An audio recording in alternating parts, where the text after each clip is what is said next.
wajumbe 4,000 wako hapa Nairobi, huku Rais Ruto na Rais Macron wa Ufaransa wakiongoza kongamano la Afrika. Excuse me, everybody.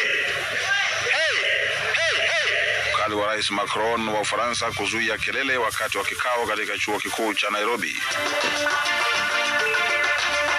We are calling for a purge of the security chiefs in Nakuru so that we can have order and people can feel safe. Shinikizo la uchunguzi zaidi, huku kasisi Julius Ngari wa PCEA aliyeuawa Nakuru akizikwa kwao huko Nyeri. Mwili mmoja zaidi watolewa kwenye migodi huko Bondo, huku mwili mwingine ukitolewa vifusini huko Kajiado.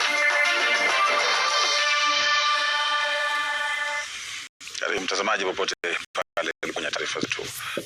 Kongamano la